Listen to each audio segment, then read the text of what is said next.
Hello and welcome to NFL Nexus. Today we are diving headfirst into one of the most high-stakes chess matches of the entire NFL offseason.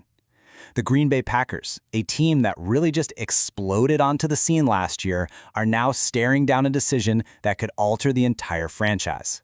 We're talking about a $50 million question, a question that pits two completely opposite team-building philosophies against each other. So, do they mortgage a piece of their future to go all in on a championship right now? Or do they play the long game, making a painful sacrifice today to build a sustainable dynasty for tomorrow? This single choice is going to send ripples through their organization for years to come. And hey, if you live for these deep dives into NFL strategy and the real nitty-gritty of building a roster, do us a huge favor and hit that subscribe button. And of course, like the video. We break down the league just like this every single week, and we really want to hear from you.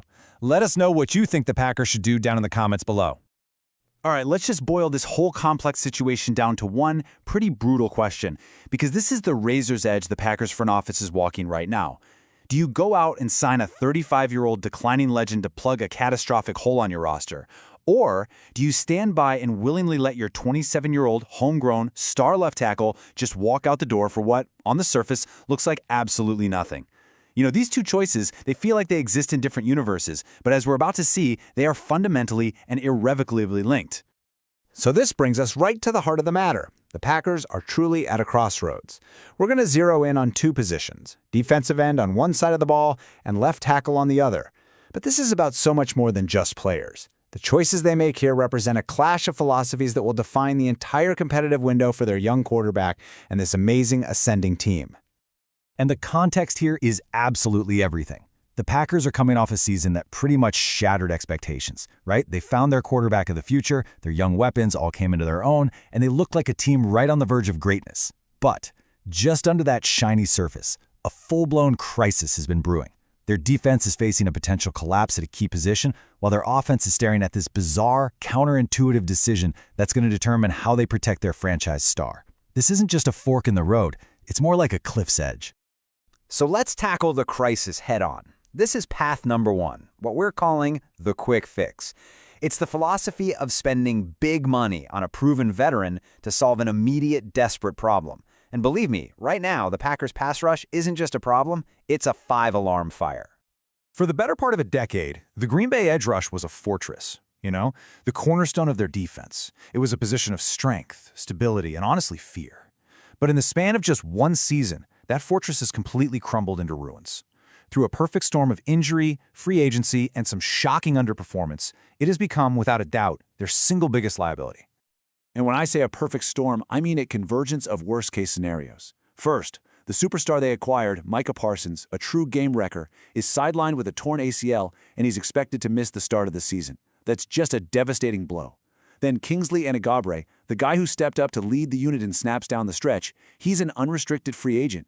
Even the rotational depth guys, Cox and Mosby, are restricted free agents, so their return is no guarantee.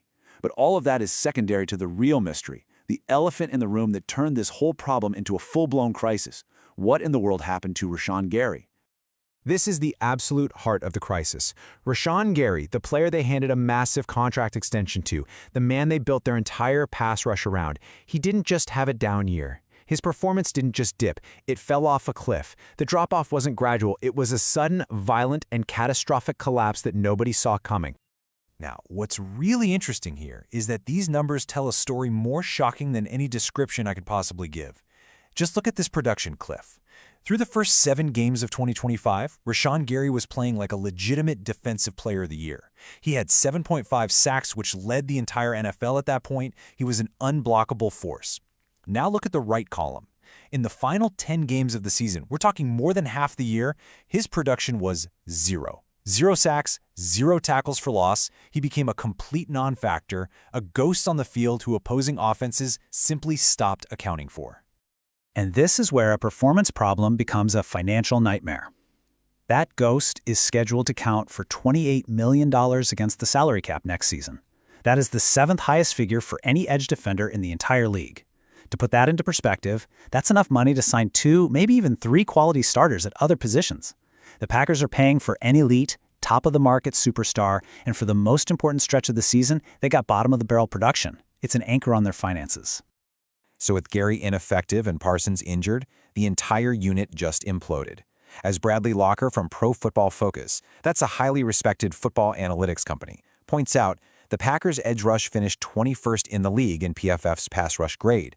You simply cannot contend for a Super Bowl with a pass rush that anemic.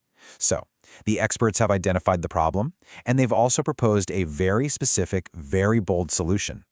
The solution? Go out and sign a living legend, Khalil Mack. Yes, that Khalil Mack. Former Defensive Player of the Year, a perennial All-Pro, and a first-ballot, lock-it-in future Hall of Famer. This is the definition of a win-now move, bringing in an aging but still incredibly disruptive veteran to be an instant adrenaline shot for a dying unit. And don't let the age fool you. Even at 34 years old, Mack was still a menace.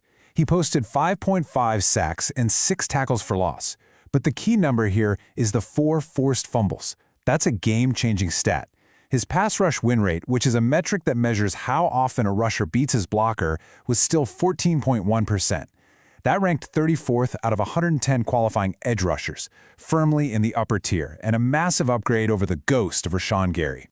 And this brilliantly illustrates the kind of singular impact we're talking about. This simple chart is staggering.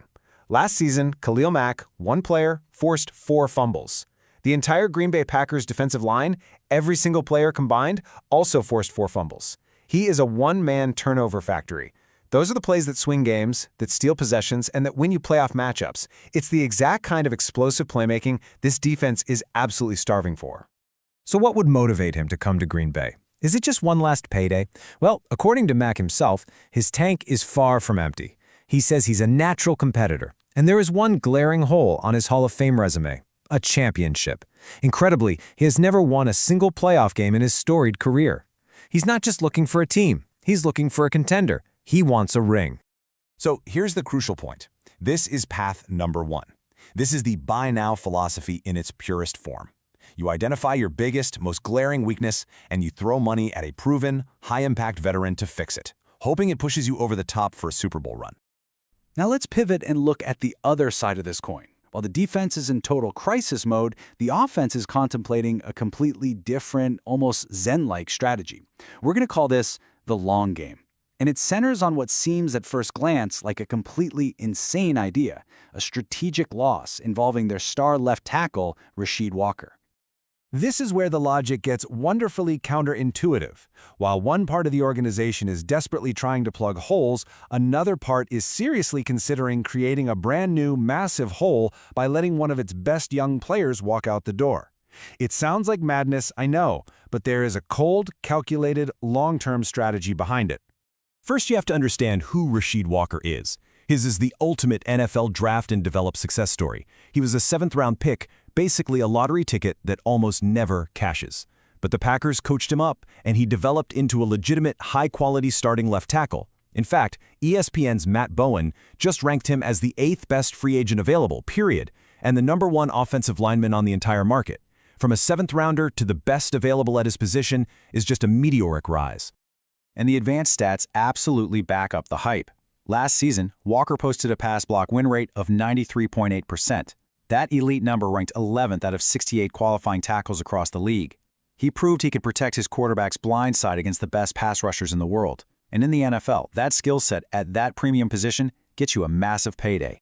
Which leads to the billion-dollar question. Why on earth would a team that prides itself on offensive line play, a team with a young franchise quarterback, even consider letting a homegrown 27-year-old top-tier left tackle just leave for nothing?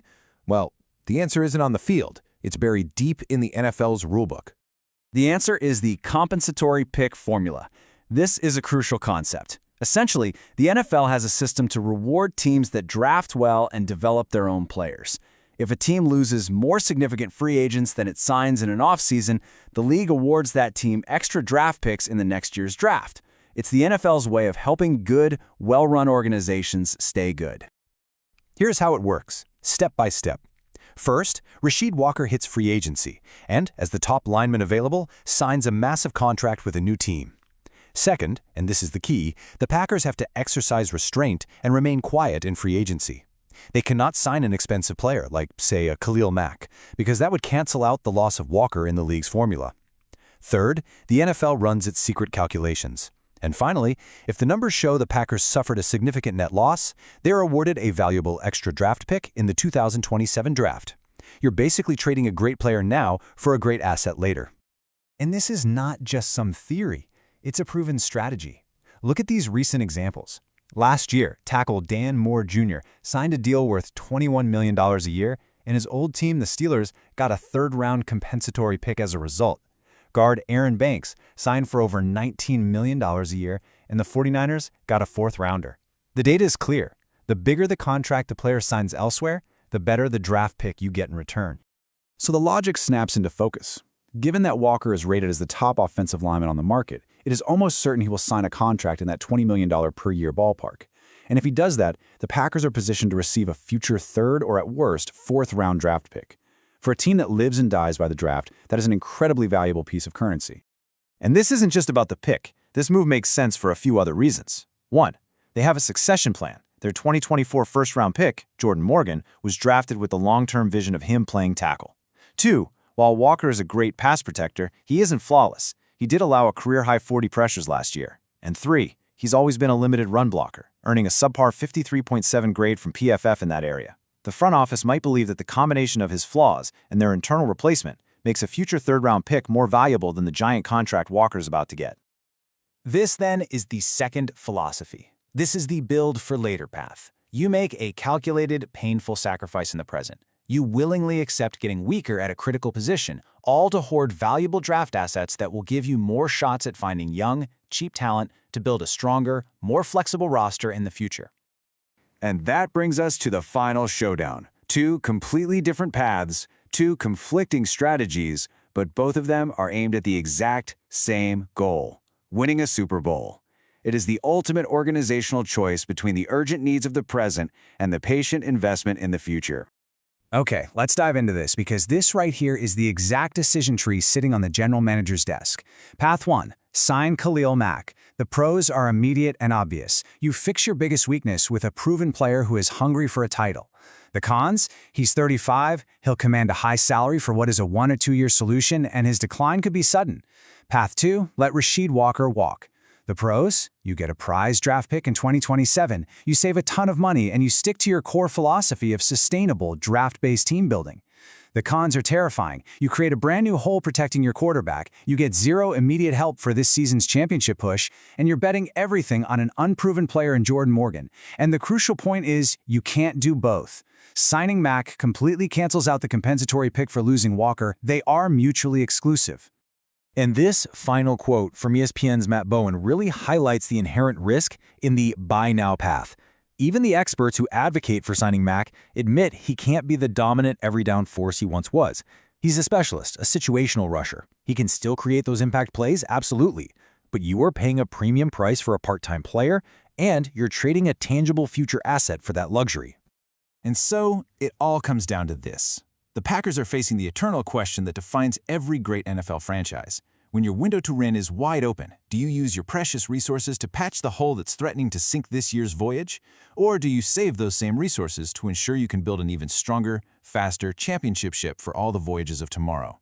There is no right answer, only a chosen path and its consequences. It is a truly fascinating dilemma. I want to know what you would do. Buy now or build for later? Let me know in the comments. And before you go, if you're looking for a great way to help support the channel, we've actually created a whole line of NFL-themed coloring books. They're perfect for fans of all ages, for your kids, your grandkids, or honestly, even for yourself. You can scan the QR code right here on the screen or find the direct link in the video description. Thank you so much for watching NFL Nexus. We'll see you next time.